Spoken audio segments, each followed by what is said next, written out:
सलाम Pakistan 24 news HD के साथ मैं हूं महरीन जमील और मैं हूं तनसीर जैदी। न्यूज स्टूडियोज में आपको खुश आमदीद कहते हैं। बुलेटिन का बाकायदा आगाज करेंगे।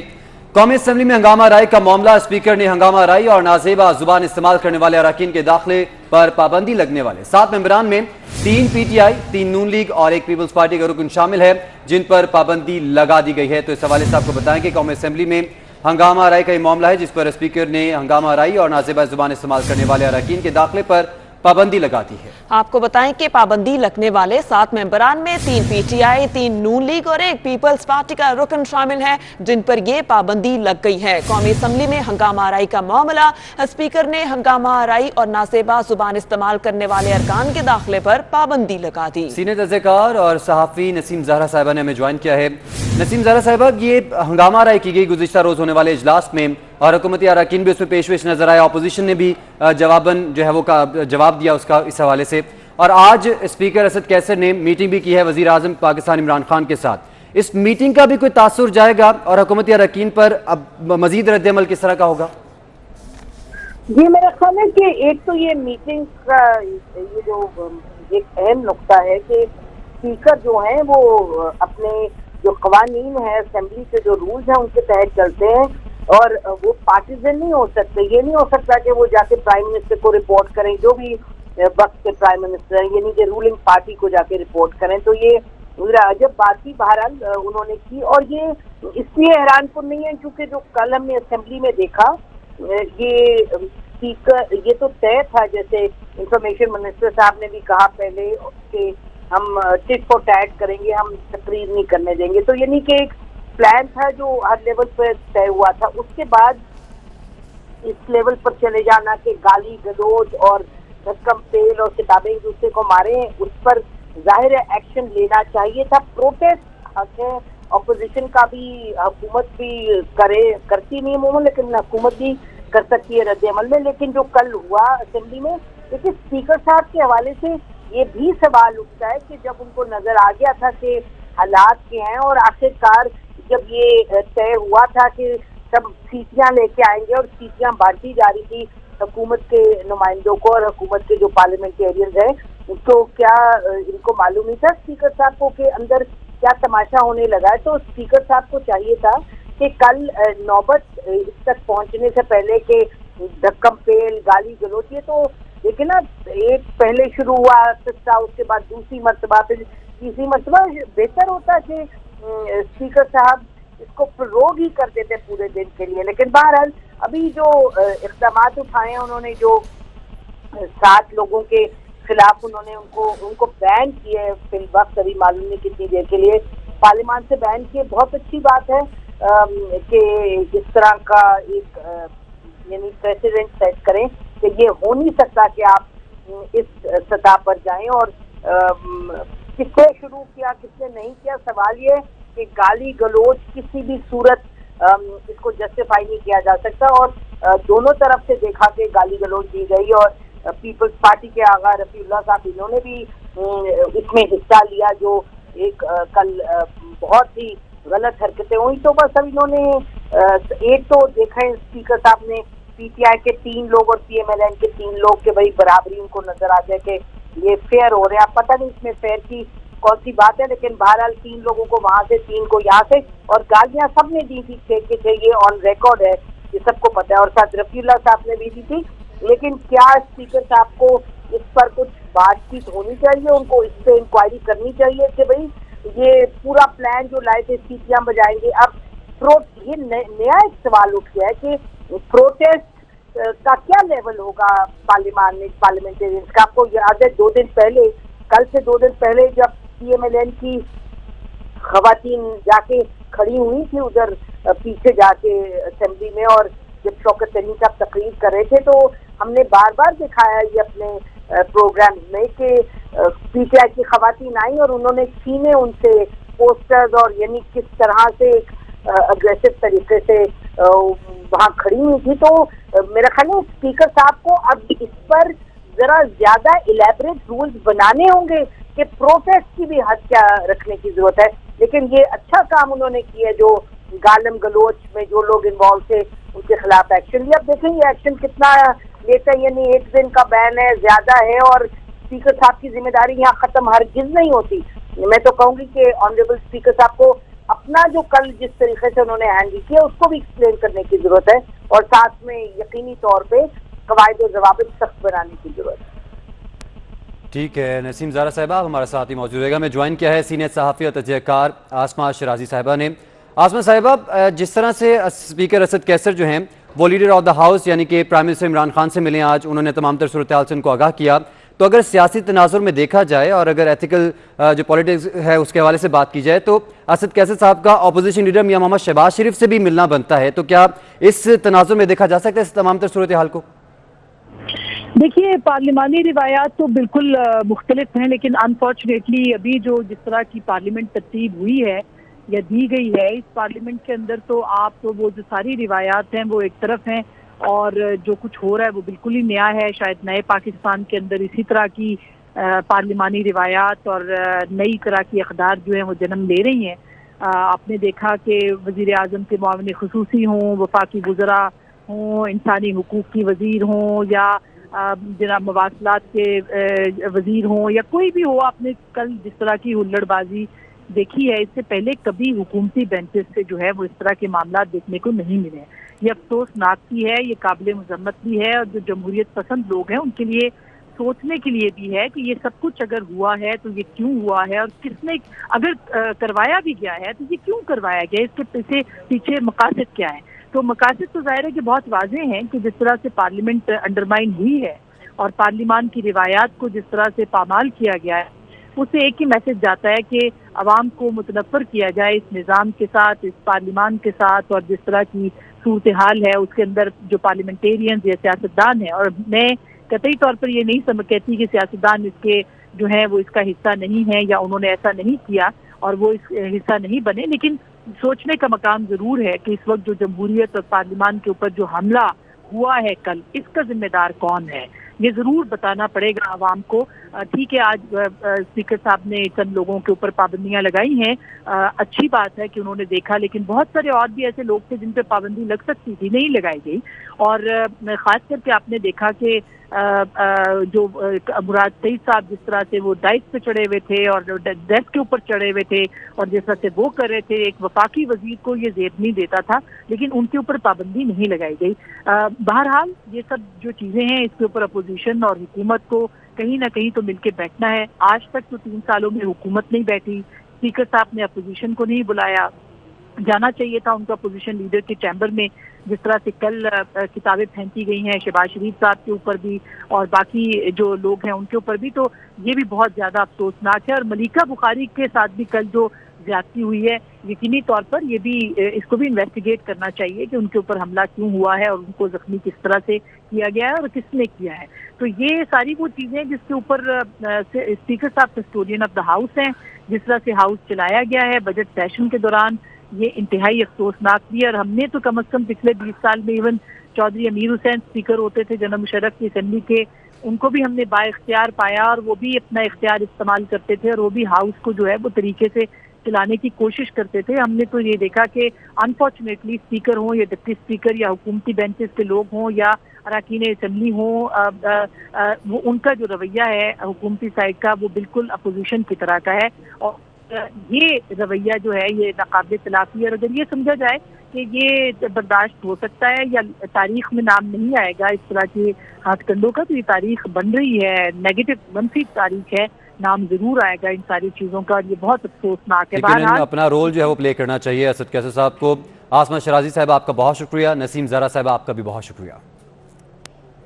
ऑपोजिशन लीडर शहबाज शरीफ और चेयरमैन पीपल्स पार्टी बिलावल भुट्टो की मुलाकात हुई, जिसके बाद गुफ्तगू करते हुए शहबाज शरीफ ने कहा कल के वाक़े से जगहसाई हुई, वजीरों का रवैया सबने देख लिया है। बिलावल भुट्टो बोले शहबाज शरीफ कायदे इस इख्तलाफ हैं, उनके साथ जो रवैया इख्तियार किया गया उससे वज़रा की क्या इज्जत रह गई है। जो कल वाक़या हुआ पार्लियामान में, ये पार्लियामान की तारीख का एक स्याह दिन था।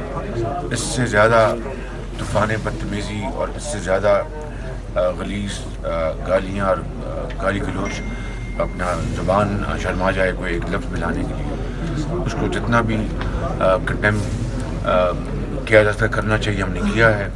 और मैं समझता हूँ कि दुनिया को हमने क्या तमाशा बना कर दिखाया है। तो अभी मैं शुक्रगुजार हूँ चेयरमैन बिलावल भुट्टो जरदारी साहब का कि अभी हम बैठे थे और इसी इशू पर हमने डिस्कस किया है। हमने एक प्लान किया और उस प्लान को इंशाल्लाह हम इम्प्लीमेंट करें। दूसरी जानिब मलिका बुखारी ने अपोजिशन को बजट इजलास में मुस्बत तजावीज़ देने का मशवरा दे दिया। मलिका बुखारी ने कहा, हम अभी भी अपोजिशन के साथ बैठकर गुफ्तगू-शुनीद के लिए तैयार हैं।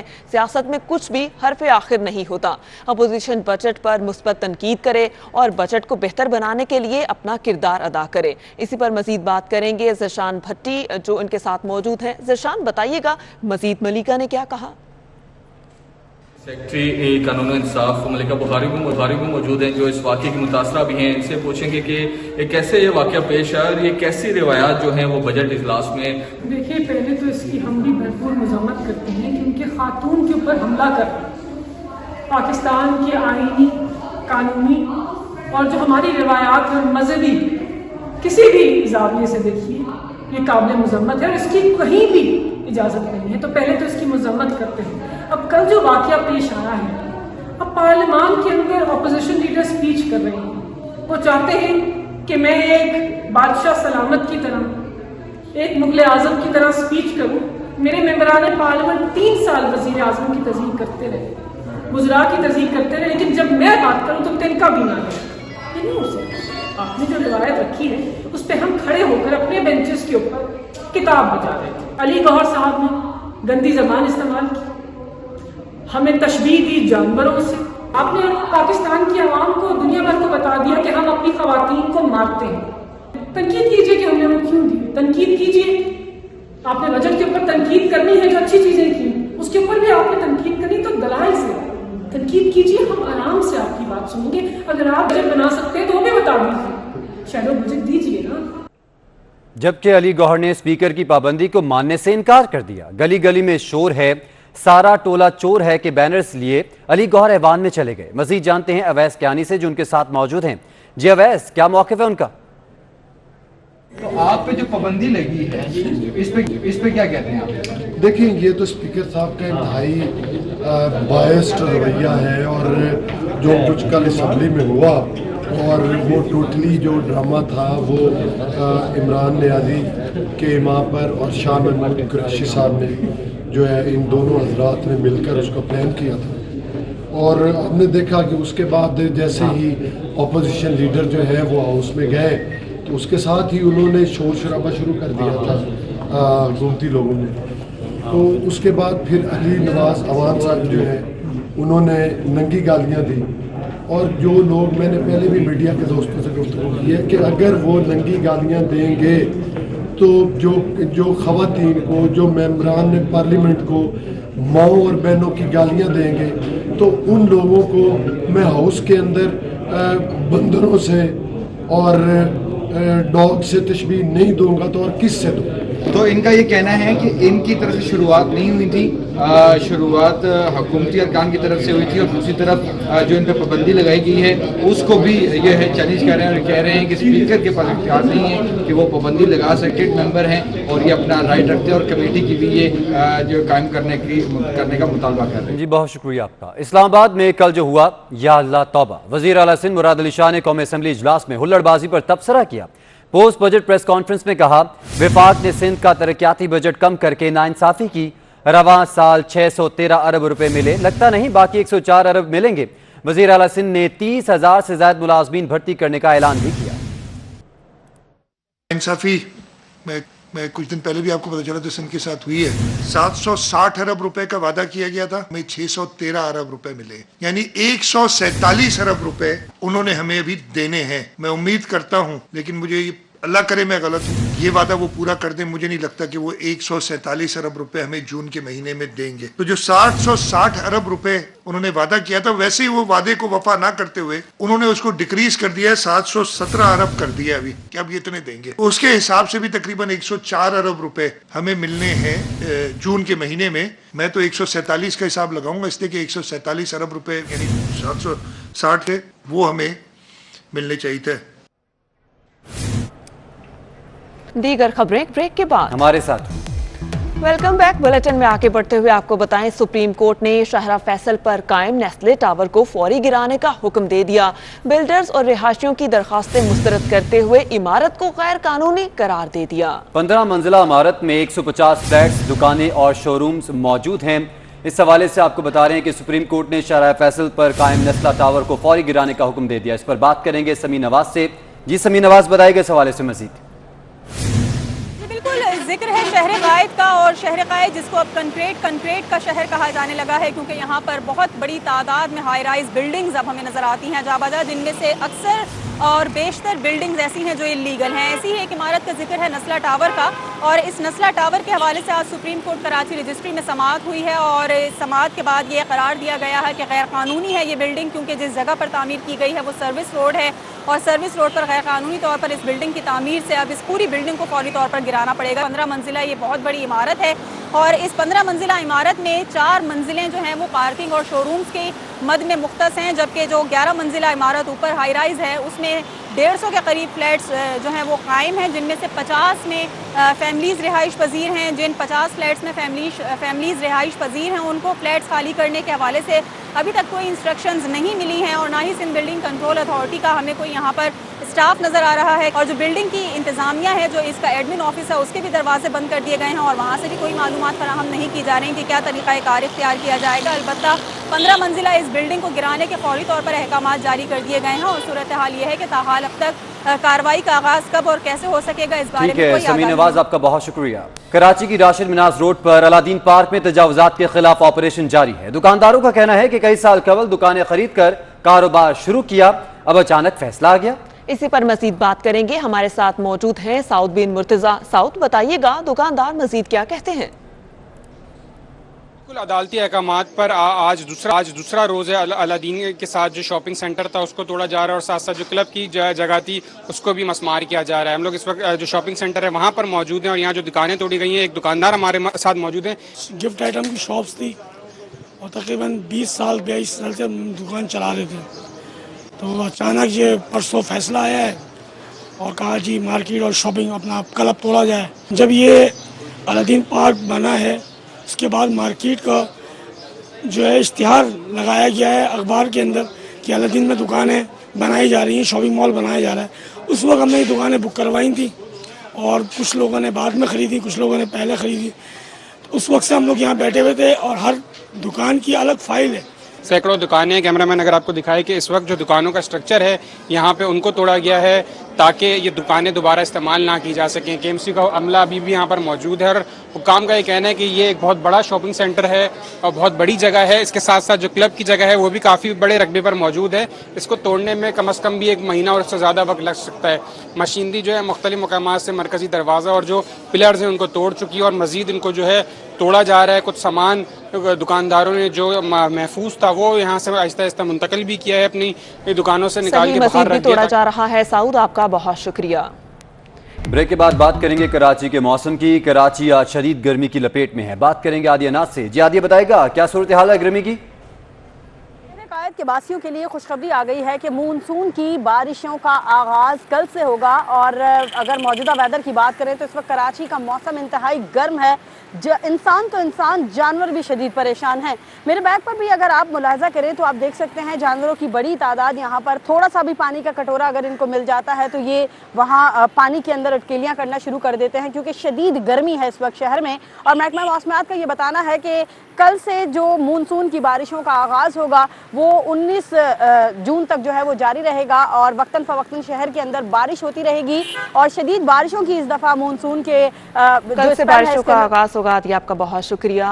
और अब रुख करेंगे रावलपिंडी का। रावलपिंडी के मुख्तलिफ इलाकों में मूसलाधार बारिश, और बारिश की वजह से मौसम खासा खुशगवार हो गया। बारिश से गर्मी का जोर टूट गया और शहरी खुशी से निहाल। इसी के साथ ही न्यूज़ स्टूडियो से अब तक के लिए इतना ही।